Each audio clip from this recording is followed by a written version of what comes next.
Bien, bonjour à tous et à toutes. J'ai choisi de vous présenter une recette de pain ménager. Donc, vous voyez notre pain, donc ici, on a un pain qui a une très belle couleur, donc qui croustille, et puis qui, à l'intérieur, avec la farine qu'on a utilisée, va proposer une mie qui, quand même, représente un petit peu ce que l'on peut avoir chez un boulanger. C'est une recette qui est sans pétrissage. Vous allez avoir la possibilité chez vous de réaliser un pain de qualité sans avoir toutes les étapes qu'un boulanger va mettre en place.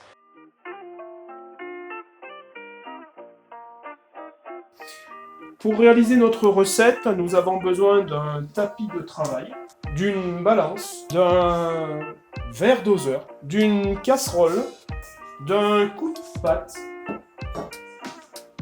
ou à défaut, un petit éminceur, d'une cuillère, d'un rasoir, une bassine, à bord relativement peu haut.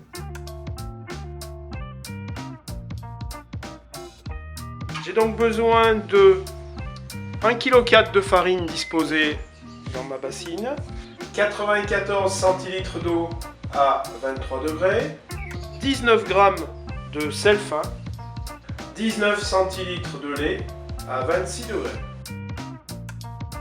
30 g de levure, 80 g de miel de montagne.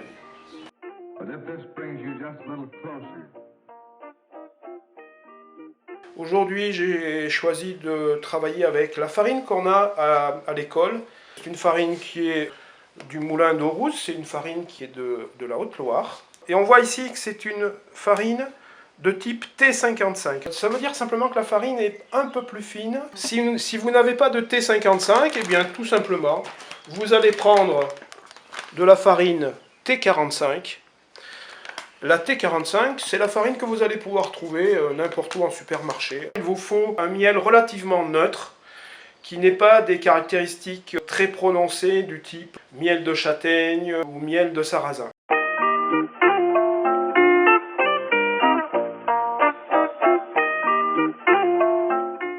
Alors, première étape, nous allons mettre notre sel dans l'eau. Vous allez mélanger pour dissoudre le sel, tout simplement. Cette phase de travail a pour but de développer les arômes de la farine. Nous allons, après avoir mis notre sel dans notre eau à 23 degrés, recouvrir la farine. Pendant 20 minutes, nous allons laisser l'eau tout doucement agir. On va obtenir un échange aromatique beaucoup plus intéressant que si nous avions directement travaillé notre farine. Ça va nous permettre de ne pas trop travailler notre pâte. On voit que notre eau s'est bien imprégnée à l'intérieur de notre farine. Notre travail, ça va être de commencer de mélanger l'eau avec la farine.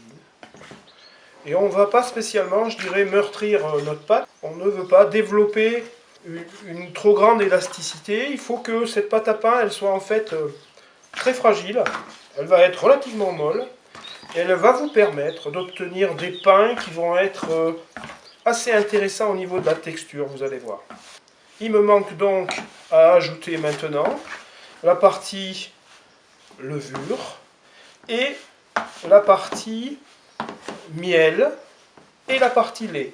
Alors le lait va nous servir à chauffer très légèrement et à dissoudre les levures d'une manière plus facile. Le miel aura pour but d'apporter un parfum, tout d'abord, mais aussi de favoriser la fermentation.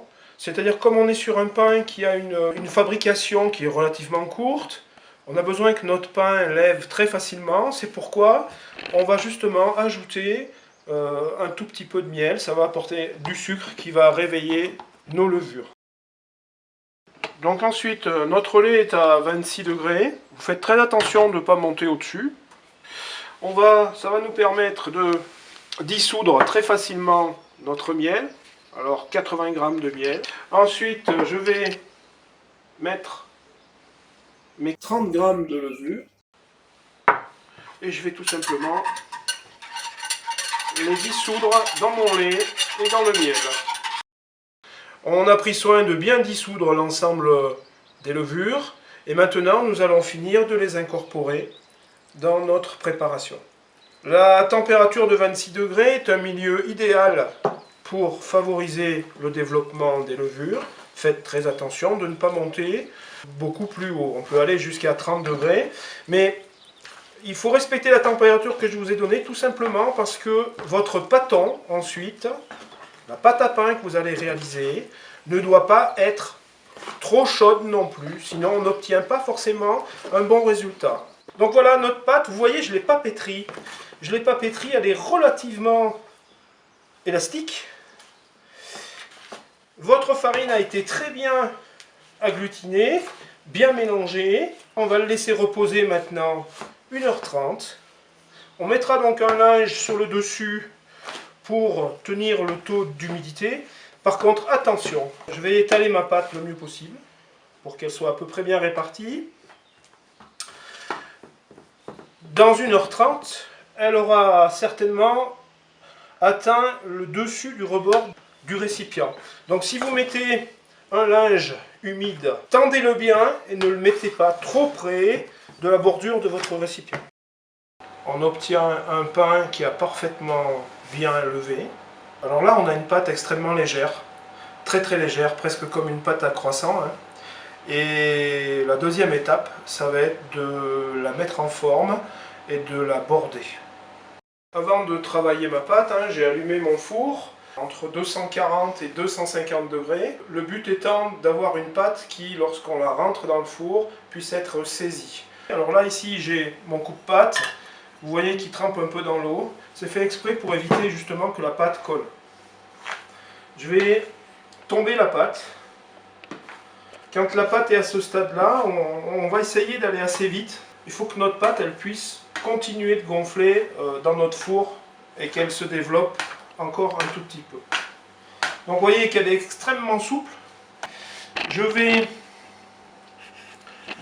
fariner ma pâte un peu. Je vais fariner également mon poste de travail. Donc ça s'appelle fleurer. Je vais faire tomber la pâte sur mon poste. On va border la pâte. Border la pâte, c'est réussir à lui donner tout simplement un aspect lisse sur le dessus. Alors pour ceci, il va nous falloir effectivement de la farine qu'on va peut-être rajouter en plusieurs fois. Je vais prendre le bout de ma pâte et je vais le tirer. Et vous voyez là, on a une surface déjà qui n'est plus la même que tout à l'heure. Donc je vais le refaire à nouveau pour qu'elle soit parfaite. Voilà, je vais fleurer à nouveau. Il faut avoir de la farine dans les mains pour que tout se passe bien. J'ai bordé ma pâte. Ma pâte est prête pour être tout simplement découpée. Lorsqu'on est sur cette phase de travail là, on pourrait attendre un petit instant pour qu'elle reprenne un petit peu de corps. On peut aussi, si on est très pressé, commencer tout de suite de découper nos pains et de les mettre en œuvre. On va faire plusieurs sortes de pains.